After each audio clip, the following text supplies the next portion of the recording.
Bonjour à tous et bienvenue sur cette nouvelle vidéo. Ça faisait quelques temps que j'avais pas posté, il était temps que je m'y mette.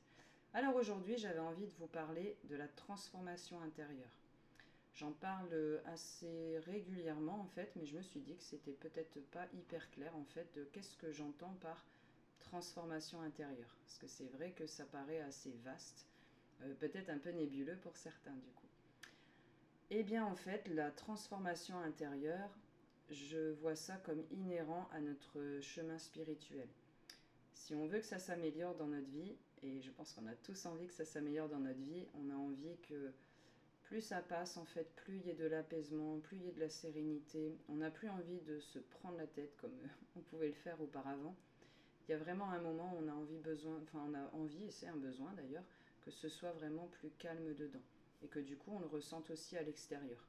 On peut être vraiment lassé par ses relations avec les autres, de ne pas réussir à avoir le comportement qu'on voudrait avoir avec les autres, de ne pas réussir à faire des choses qu'on a envie de faire profondément, parce qu'on se sent comme bloqué dedans. C'est un peu comme s'il y a quelque chose qui nous empêchait de faire ce qu'on veut et qui nous fait retomber encore et encore, toujours dans nos mêmes travers. C'est ce que j'appelle glisser, quand on glisse de nouveau. Et on se dit, ah purée, j'avais fait des efforts, j'ai essayé, et là encore une fois, c'est reparti, comme dans le 40 quoi. Et c'est compliqué, ça nous pèse jour après jour, et c'est pour ça que c'est vraiment important de se libérer de ça en fait. Donc la transformation intérieure, c'est ce qu'elle nous permet d'atteindre, vraiment une libération profonde. Pour cela, on va faire ce qu'on appelle mettre de la lumière sur nos zones d'ombre. Comment on peut faire ces choses-là? Ça va nous arriver par plein de biais différents. Ça peut être suite à une conversation avec une relation, ça peut être suite à un événement qu'on a vécu, à quelque chose qui nous est arrivé et qui va nous faire un peu comme une prise de conscience en fait. Et on va se dire, ah ouais, effectivement, ça je le vis depuis longtemps et franchement j'aimerais bien que ça s'en aille parce que j'ai vraiment plus envie de le faire. Et j'ai vraiment plus envie de vivre cette expérience-là. J'ai assez souffert, j'ai compris, maintenant j'aimerais bien passer à autre chose. Et là, souvent, c'est le moment où on se retrouve bloqué. Ok, j'ai envie de faire autrement, j'ai envie d'agir autrement, mais concrètement, comment je peux faire ça? Il y a plusieurs méthodes, du coup, pour faire ça. La plus simple pour moi, c'est de passer par une méditation. Parce que la méditation, ça nous force, du coup, à faire le calme ici.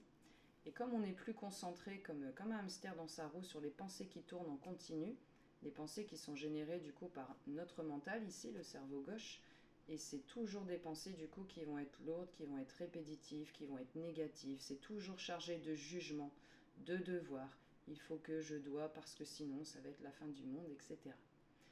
Et ça en fait ça nous étouffe petit à petit. Donc il faut y aller petit bout par petit bout. On prend la chose qui nous embête le plus pour l'instant. Ça peut être une émotion à laquelle vous êtes sans arrêt ramené. Ça peut être une relation dans laquelle ça ne se passe pas comme vous voulez. On va vraiment identifier le besoin le plus important là à l'instant T. En méditation, du coup, en étant calme et posé, on va se recentrer du coup à l'intérieur. On va aller voir ici le cœur. D'ailleurs, c'est une très bonne manière d'entrer en méditation. Si c'est quelque chose qui vous pose problème, soit on utilise une aide, donc il y a plein de choses sur internet, on peut écouter des méditations guidées, on peut écouter simplement de la musique, dans ces cas-là il vaut mieux sans parole et pas des musiques qui sont agressives, des choses douces, des chants d'oiseaux, des bruits de la nature, des musiques qui sont sur des hautes fréquences, ça vous en trouvez vraiment partout sur internet. L'essentiel c'est de trouver ce qui vous parle à vous, qu'est-ce qui vous touche au plus profond de votre cœur du coup. Et une fois qu'on a lancé la petite musique, on se met comme ça, assis, tranquille, les pieds bien à plat, et on va se mettre à l'intérieur du coup. Et là, la transformation, elle va commencer à opérer. Donc quand on va dedans, on étudie ce qui nous pose problème. Je prends par exemple une émotion. Ok, je ressens très souvent de la colère, ou je ressens très souvent de la tristesse. Peu importe l'émotion que vous nommez, celle qui correspond avec vous. Si je prends maintenant, admettons, la tristesse. Voilà, je me sens très souvent triste. En fait, je ne sais pas forcément pourquoi. Et justement, on va pouvoir faire le petit jeu du pourquoi. Ça va nous obliger à aller de plus en plus profondément à l'intérieur. Je suis triste souvent. Mais au fond, ma tristesse, elle cache quoi? Qu'est-ce qui manque? Qu'est-ce que je ne m'apporte pas? Qu'est-ce que j'arrive pas à apporter aux autres? Souvent, ça passe d'abord par nous pour après pouvoir leur donner aux autres. Donc si j'ai une tristesse, peut-être que je peux par exemple me concentrer sur quelqu'un ou sur une situation et puis essayer de nommer ce qui vient. J'ai une tristesse, j'en avais une par exemple, ça nous arrive à tous, hein, et elle était là depuis, j'avais l'impression, toujours, sans vraiment savoir me l'expliquer. Il n'y avait pas vraiment de raison en fait. C'était pas une tristesse due parce que, par exemple, j'avais une rupture amoureuse ou autre. C'était quelque chose qui était là, simplement là. Et du coup, j'avais appris à vivre avec. Et on fait un peu tous la même chose. On a tous des choses à régler. Et du coup, il y a un moment où il faut aller le regarder en face. Du coup, quand je suis allée voir cette tristesse, par exemple, en me disant, ok, pourquoi ça a toujours été là? Et là, je reviens un peu en arrière. Je me fais un peu le fil de ma vie. Ouais, c'est vrai que plus jeune, en effet, j'avais déjà cette tristesse-là, je remonte, oui, en fait, ouais, elle a toujours été là, en fait. Et le fait de mettre de la lumière dessus, de dire, ok, je te reconnais, tu fais partie de moi, tu es une partie de moi, et en fait, il faut que j'arrête de te rejeter. Plus je te rejette, plus tu me reviens. En fait, c'est une partie de nous-mêmes qui crie et qui nous demande notre attention. À partir du moment où on met notre attention dessus, on met de la lumière dessus, on lui reconnaît le droit d'exister. Et c'est un peu comme si on passe d'une blessure qui est ouverte, qui dit soigne-moi, soigne-moi, regarde-moi, écoute-moi, me rejette pas en fait, je suis là. Et si je suis là, c'est pour t'expliquer quelque chose, c'est pour faire en sorte que tu me vois et que du coup tu me dépasses. Et il y a des choses qui vont nous arriver. On a tous des canaux différents, donc vous, ça va peut-être être une image, ça va être un son, ça va être peut-être une odeur, quelque chose, mais qui va provoquer en fait une émotion très forte chez vous. Cette tristesse, c'est pas que vous allez la revivre, c'est qu'elle va remonter à la surface, mais en la prenant en considération et en lui apportant de l'amour, parce que c'est toujours ça. On s'apporte de l'amour à nous et du coup on permet de s'en détacher et de s'en libérer. Moi j'ai par exemple compris en ayant eu des visions, des flashs, je voyais des images qui venaient surimposer par rapport au monde physique, donc des images en noir et blanc ou en couleur, peu importe, et j'ai compris du coup que j'avais perdu une jumelle euh, qui est restée là-haut, qui a décidé de ne pas s'incarner du coup. Et j'avais ce manque vraiment profond de me dire il me manque quelque chose. En fait, il me manquait quelqu'un sans jamais avoir pu la nommer puisque je ne savais même pas que j'avais une jumelle en fait. Elle est repartie à peine quelques jours après, enfin c'était que des petites cellules.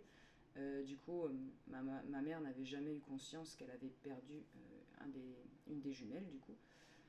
Et moi, du coup, je n'ai jamais su, en fait, à part il y a quelques années, du coup, que j'avais une jumelle. Donc, il en reste juste un résidu, en fait, et de se dire, je me suis traîné ça toute ma vie sans vraiment le savoir. Le jour où vous faites la lumière dessus, c'est une révélation. Vous savez que c'est vrai. Vous ne pouvez pas le prouver, mais vous le sentez à l'intérieur, ça résonne à l'intérieur de vous. Et là, il s'ensuit une libération. C'est systématique. Vous avez de l'aide de vos guides, votre âme vous guide aussi. C'est elle qui vous amène les pistes, les indices du coup, sous forme de conversation avec d'autres, sous forme de pubs qui apparaissent, sous forme d'images, peu importe le canal employé, elle le porte à votre attention. Donc là, on vous dit attention, il y a un souci, il y a un souci. J'ai pris l'exemple de la tristesse, mais évidemment, on transpose absolument tout. J'ai une colère en moi qui dure depuis longtemps, je ne sais pas pourquoi. Je suis très souvent déprimée. Je suis très souvent stressée. J'ai des phobies que j'arrive pas à m'expliquer. Toutes ces choses-là, en fait, ça suit le même principe. On en prend conscience, du coup, on va à l'intérieur, on se dit, ok, tu es à l'intérieur, qu'est-ce que tu as à me dire? En fait, je t'écoute, c'est ça. On lui laisse de la place et on la laisse s'exprimer, cette émotion-là. Et plus on va lui laisser de la place, plus gentiment, en fait, elle va vous dire, voilà, en fait, je suis venue t'expliquer ça. Si c'est trop dur pour vous, parce que ça peut arriver, hein, c'est notre histoire personnelle, c'est des émotions qui nous sont internes depuis longtemps. Parfois, c'est pas facile. Dans ces cas-là, on prend un petit coup d'aide. On prend un rendez-vous en soins énergétiques, par exemple, pour aller être accompagné en soins. Et puis, du coup, avoir la thérapeute ou le thérapeute qui peut, du coup, vraiment vous accompagner et vous aider à nommer, en fait, ces émotions-là ou ces situations-là, en fait, qui va pouvoir porter à votre attention ce qui vous gêne, parce qu'on a le recul nécessaire, on n'est pas on n'est pas dans vos pompes, en fait.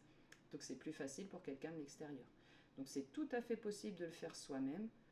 Et si c'est pas suffisant soi-même, on prend un petit coup de pouce avec un soin. Et ça nous permet de débloquer après une chose, puis une autre, puis une autre, puis une autre. Et on continue du coup comme ça sur son chemin. Le symbole de la transformation, c'est par excellence le papillon. Et tout autre insecte, comme les coccinelles par exemple, et les petits insectes volants. On repart toujours de l'image de la chrysalide, où on est enfermé dans ses émotions, on est bloqué, on n'arrive pas à en sortir, et petit à petit, on met de l'amour dessus, on met de la compréhension, on met de la compassion, et on met du pardon. Bah ouais, on est tous humains en fait, donc oui, il y a des hauts, il y a des bas, on n'est pas parfait. Si on avait déjà tout réglé, on aurait atteint l'ascension et on ne serait pas ici. Donc on vient ici sur notre chemin quand on est prêt, et si ça prend des années, ça prend des années. Et si on n'y arrive pas cette vie-là, on reviendra et on essaiera. Et il n'y a pas de pression en fait. On fait ce qu'on peut, comme on le peut, chacun à son rythme. Et vous allez voir que vraiment, ça va vous transformer la vie. Parce que ce que vous changez à l'intérieur, ça se répercute à l'extérieur. Je vais vous partager du coup une petite anecdote qui m'est arrivée encore juste hier. Moi, c'était des conflits, en fait, une émotion de conflit. J'avais des conflits avec certaines personnes que je n'arrivais pas du tout à régler. Bon sang qu'on avait essayé, parce que chacun y mettait du sien pour que ça se passe mieux. On faisait des efforts et ça retombait, en fait. On reglissait à chaque fois, encore et encore et encore. Et on n'arrivait pas à comprendre pourquoi, malgré les efforts, ça ne tenait pas, en fait. Donc, à un moment, je me suis posée. Et là, j'ai dit, bon, ça fait des mois, voire si c'est pas des années que tu tournes autour, en fait, eh ben, on va aller chercher cette émotion-là. On va aller voir cette peur-là. En fait, qu'est-ce qu'il y a vraiment au plus profond de toi? Pourquoi est-ce qu'il y a des conflits? Et du coup, en pouvant poser les choses simplement, la peur, on la nomme. Ça peut être la peur du rejet, par exemple. Enfin, des peurs, il y en a des diverses et variées. Hein. La peur d'être trahi, enfin voilà, il y a vraiment beaucoup de peurs. La peur d'être abandonné, beaucoup de choses. Mais quand on la nomme, c'est vraiment comme si, de toute façon c'est ce qu'on fait, on met de la lumière, on la laisse exister en fait, on lui dit ah mais c'est ça en fait qui m'embête depuis si longtemps. Et du coup en ayant pu nommer cette émotion là, quand j'en ai parlé aux personnes qui étaient concernées, j'ai fait en fait on partage la même chose. Et c'est quoi notre problème principal? Eh ben en fait on se donne pas assez d'amour, ni personnellement, ni l'un avec l'autre. Et ça a été une révélation. Pourtant, c'est logique en fait quand on y pense. Et on se dit, mais comment j'ai pas pu le voir avant? Et bien parce que j'étais pas prête et les autres non plus, tout simplement. Donc on nous amène petit à petit sur notre chemin jusqu'à ce qu'on soit prêt à dire, ok, là maintenant je suis suffisamment forte à l'intérieur pour pouvoir le faire. Et les autres aussi, ceux qui sont concernés, donc on peut avancer. Même si les autres ne sont pas prêts, le fait vous d'avancer sur vous-même, eh bien en fait ça vous permet de débloquer les choses chez les autres. Donc ce que ça a provoqué, du coup, on en a parlé, on a nommé l'émotion, on a nommé la peur qui était associée, et là en disant en fait on a juste besoin d'amour, bah si on se faisait juste un câlin en fait. C'est peut-être juste ça dont on a besoin. Et en le faisant, on a senti à l'intérieur, surtout au niveau du cœur, qu'il y avait vraiment quelque chose qui se passait. Et, et ensuite, on a senti un peu comme s'il y avait une partie de nous qui était autre part et qui venait réintégrer sa place. On acceptait enfin de se donner l'amour qu'on méritait, les uns et les autres. Et ça a transformé toutes nos relations en fait. Alors c'est très récent, c'est arrivé juste là il y a quelques jours, mais il y a un avant et il y a un après en fait. Et on sent qu'on ne reglissera plus. Parce que le fait de l'avoir compris, le fait surtout de l'incarner, de le mettre en œuvre en fait, et de dire ok, je veux ces relations-là, moi je veux me sentir comme ça dedans, et bien c'est à moi de faire en sorte que je le fasse le plus souvent possible. Et ce qui me posait problème auparavant, et je réagissais d'une certaine manière, et là j'ai compris que c'était pas la bonne manière pour moi, ça me faisait du mal, et bien je vais incarner ce que j'ai compris. Donc exemple, au lieu là d'alimenter le conflit en disant bah attends tu m'agresses donc du coup bah moi je t'agresse etc. C'est ah ok tu m'agresses parce que toi en fait du coup tu as juste besoin que je te donne plus d'amour. Eh bien tiens je t'en donne et ça apaise tous les conflits. Je reprendrai du coup une expression de Bruno Sbiel que j'ai entendue il n'y a pas longtemps et je remercie ce monsieur.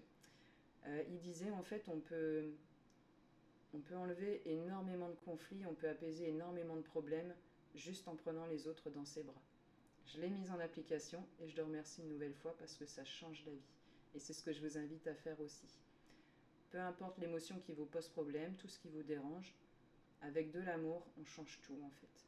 Et je sais que ça peut paraître un peu niais là quand on le dit comme ça, mais pour l'avoir vécu, je vous assure que c'est vrai.